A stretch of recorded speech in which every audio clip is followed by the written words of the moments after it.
summertime. Alright, we got another one over here.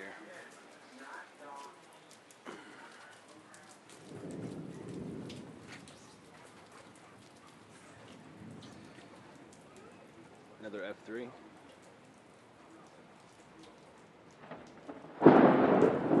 Pretty beat up.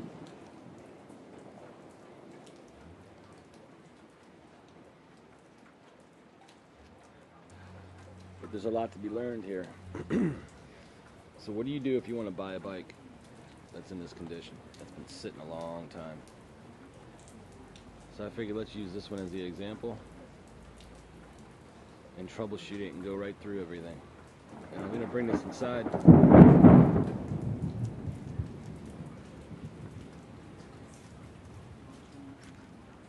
And look at it together. I really didn't look at it too good when I picked it up. I was pretty fast.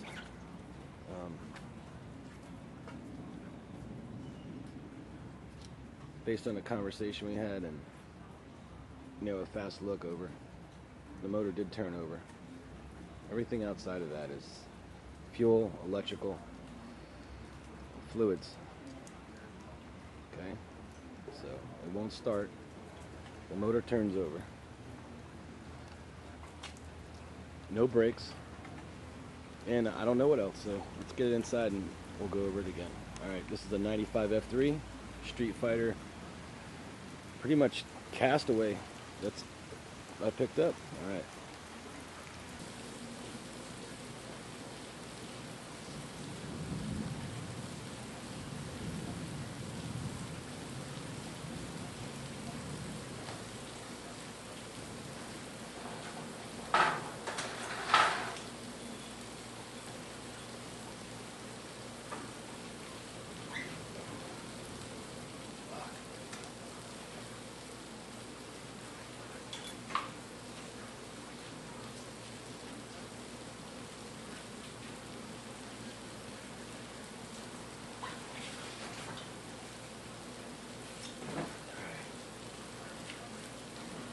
Wow, the rotors are really sticking.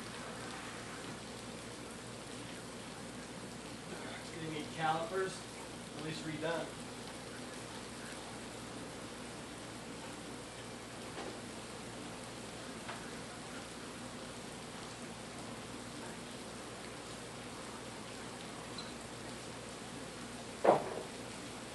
Calipers, caliper rebuild. I hate doing it.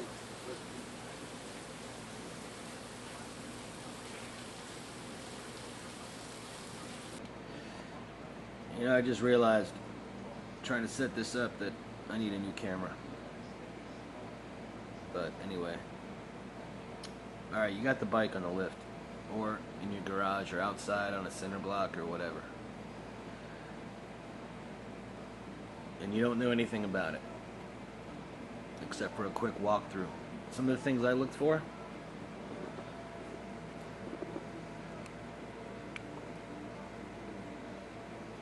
it's got a new tire on it. Why does it have a new tire on it? Obviously the fairings were stripped off. I seen a registration, it was 2010. I asked him for it. Or I asked him for the title. Sometimes there's no title, so the conversation matters, but we're not going to get into all that. So the title said issued 2010, registration 2010, and there's new tires on it. So the kid bought the bike, blew it up, and then put new tires on afterwards, or no? So to me, the bike was running, and then either got sold, he upgraded, sold everything off he could, and then sold the bike off like this. The rear tire's the same way. Brand new.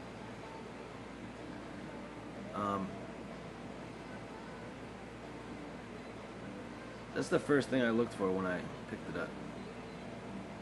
That doesn't really dictate a lot, but it helped in this situation. Okay, so I went ahead and brought a battery with me and a charger with me and plugged it in and jumped it to see if the starter would turn the motor, and it did. Now say if the motor didn't turn, you could put it in gear and try to roll it.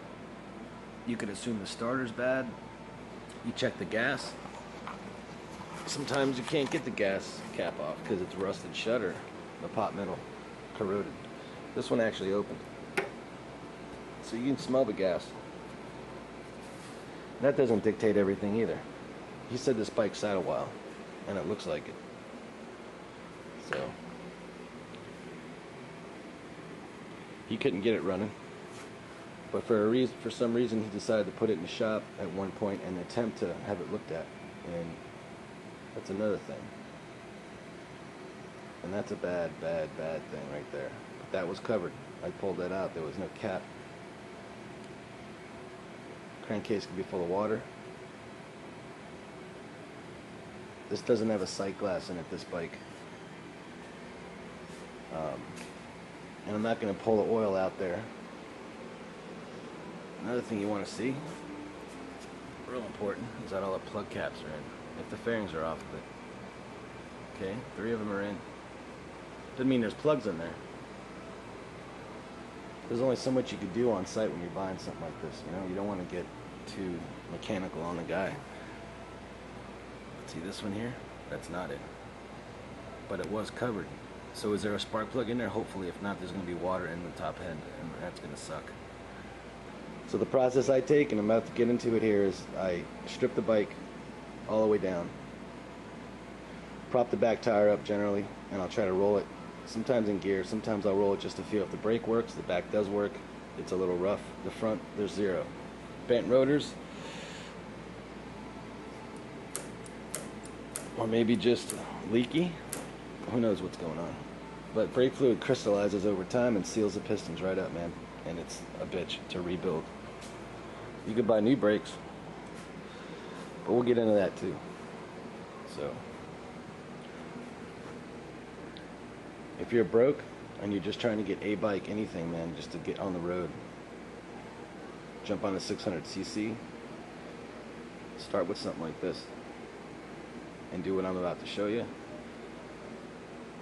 and then you know what parts you need or what you don't need, because this bike could look just like that Street Fighter over there. And it is the same bike. Let me show you what's up.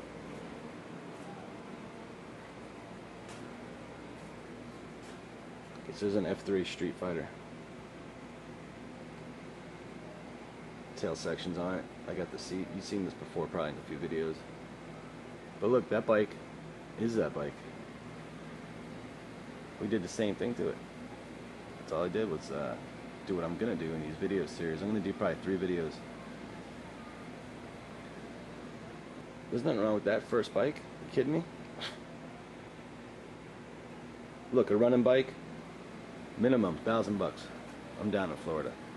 I don't give a shit what it looks like. If it's straight, the frame's good, there's no bent forks, $1,000, run it. Shifting. So this bike isn't running. So there's no way you're paying $1,000 for it, man. I mean, at this stage of its life. We're talking about pre-2000 here. Maybe 2002. You could stretch it. Can't stretch it more than that. Parts are worth too much. Some guys part bikes out. I don't like to at all. I'd just rather get them back going if they're safe. So what you don't want is water penetration, which is a few things I showed you. Bent frames. Tanks don't matter. Cosmetics don't mean shit. Clip-ons don't mean shit. The front end don't even mean nothing. Now if the front end's bent, the front end tubes are bent, then you want to look into the frame. But this frame is straight as hell. Okay, subframe. This one's one piece. Every time. Every bike I ever go to, I'd get down just like this and look at it. Okay, the bike's a little crooked on the lip, but it's definitely straight. First thing I want to see. It's not that I look a little harder. I'll pull the seat, maybe sometimes pull the tank on a bike at someone's house, but generally you're in and out fast. If the guy got a relationship with the bike, it was his first bike, and it wouldn't look like this. So this guy bought this for a resale, for a project, whatever. But now it's here, in your shop, or your garage, or your carport, and after school, you're working on this thing, man, so you could roll out with your boys. And the steps I'm going to take here, common, man, electric, fuel, spark. And then we'll check for water, we'll check the oil, and we'll get into some of that other stuff later.